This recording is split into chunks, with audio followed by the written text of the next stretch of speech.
کبھی سوچا ہے کہ زندگی میں کچھ چیزیں ایسی کیوں ہو جاتی ہیں جو ہماری سمجھ سے بالکل باہر لگتی ہیں؟ قرآن مجید کا 16واں پارہ ہمیں کچھ ایسی ہی گہری کہانیوں کی دنیا میں لے جاتا ہے جو ہمیں ان حقیقتوں پر غور کرنے کی دعوت دیتی ہیں جو نظر نہیں آتی۔ تو آئیے اس سفر کا آغاز کرتے ہیں۔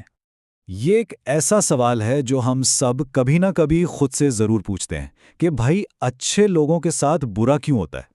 کیوں کچھ واقعات اتنے بے معنی لگتے ہیں؟ یہی سوال سمجھیں کہ اس پورے پارے کا مرکزی خیال ہے، اور یہ ہمیں جواب کی طرف ایک حیرت انگیز راستے پر لے جاتا ہے۔ آج کے اس سفر میں ہم 3 اہم صورتوں سے گزریں گے۔ پہلے سورۃ الکہف کا بچا ہوا حصہ، پھر سورۃ مریم اور آخر میں سورۃ طٰہٰ۔ ہر سورت اس بڑی تصویر کا ایک اہم ٹکڑا ہے جسے ہم جوڑنے کی کوشش کریں گے۔ تو ہمارا سفر شروع ہوتا ہے سورۃ الکہف کے بقیہ حصے سے، جہاں 2 بہت ہی زبردست قصے ہمارا انتظار کر رہے ہیں۔ یہ کہانیاں ہمیں سکھائیں گی کہ جو کچھ ہم اپنی آنکھوں سے دیکھتے ہیں نا، حقیقت اس سے کہیں زیادہ گہری ہو سکتی ہے۔ کہانی کا آغاز ہوتا ہے ایک عظیم نبی حضرت موسیٰ علیہ السلام سے، جنہیں اللہ تعالیٰ بتاتا ہے کہ دنیا میں ایک ایسا شخص بھی ہے جس کے پاس وہ علم ہے جو ان کے پاس نہیں۔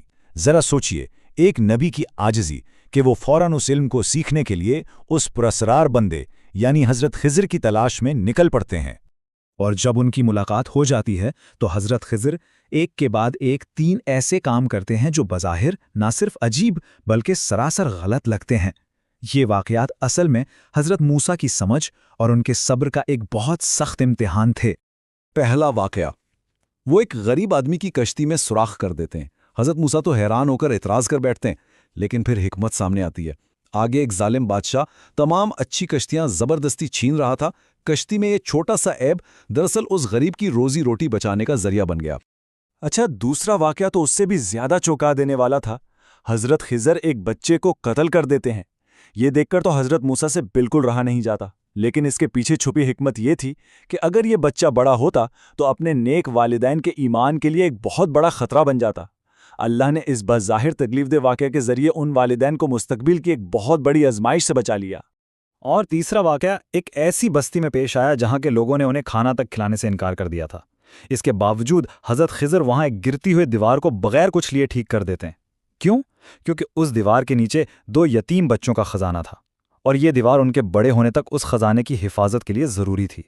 اب آتے ہیں سورۃ الکہف کے دوسرے بڑے قصے کی طرف، جو ایک طاقتور اور انصاف پسند بادشاہ ذوالقرنین کا ہے۔ اپنے سفر کے دوران ان کا گزر ایک ایسی قوم پر ہوا جو یاجوج اور ماجوج کے ظلم و ستم سے شدید پریشان تھی۔ وہ لوگ ان کی بستیوں میں گھس کر تباہی مچاتے اور سب کچھ برباد کر دیتے تھے۔ یہاں ذوالقرنین کی عظیم قیادت نظر آتی ہے۔ انہوں نے صرف طاقت کا مظاہرہ نہیں کیا، بلکہ لوگوں کو ساتھ ملا کر لوہے اور پگھلے ہوئے تانبے سے ایک ایسی ناقابل تسخیر دیوار بنائی جس نے یاجوج اور ماجوج کا راستہ ہمیشہ کے لیے بند کر دیا۔ یہ اس بات کی مثال ہے کہ اللہ کی دی ہوئی طاقت کو انصاف اور حفاظت کے لیے کیسے استعمال کیا جاتا ہے۔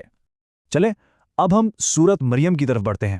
یہ ایک ایسی سورت ہے جو اللہ کی قدرت اور اس کے معجزات کی گواہی دیتی ہے۔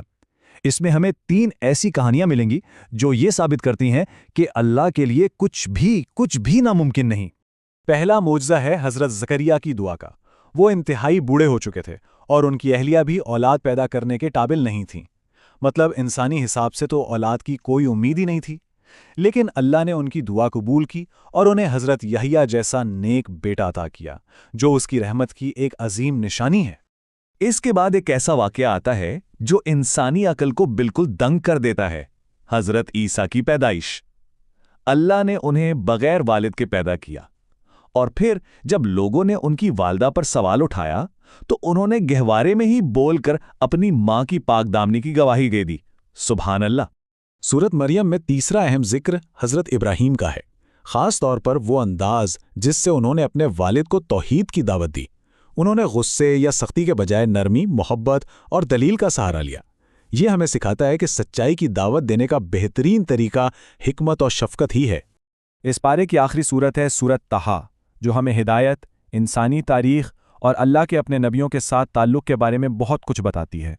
سورت طٰہٰ کا آغاز نبی اکرم صلی اللہ علیہ وسلم کو دی گئی تسلی سے ہوتا ہے کہ ہدایت صرف اللہ کے ہاتھ میں ہے، اس کے بعد یہ ہمیں حضرت موسیٰ کی زندگی کے پورے سفر پر لے جاتی ہے اور آخر میں ہمیں انسانیت کے آغاز یعنی حضرت آدم کی تخلیق اور شیطان کی نافرمانی کے واقعے کی یاد دلاتی ہے۔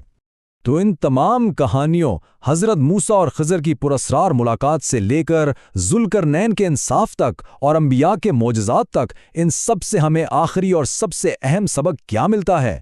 آئیے ان سب کو جوڑ کر دیکھتے ہیں۔ ان تمام کہانیوں کا نچوڑ ایک ہی ہے، اللہ کے ہر فیصلے میں گہری حکمت چھپی ہوتی ہے، چاہے وہ ہمیں فوراً سمجھ نہ آئے۔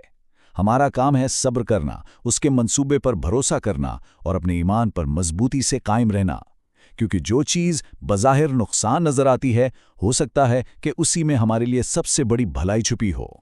اسی سمجھ اور یقین کے ساتھ آئیے دعا کریں، اے اللہ، ہمیں اپنی حکمت کو سمجھنے، صبر کرنے اور تیرے راستے پر ثابت قدم رہنے کی توفیق عطا فرما۔ آمین۔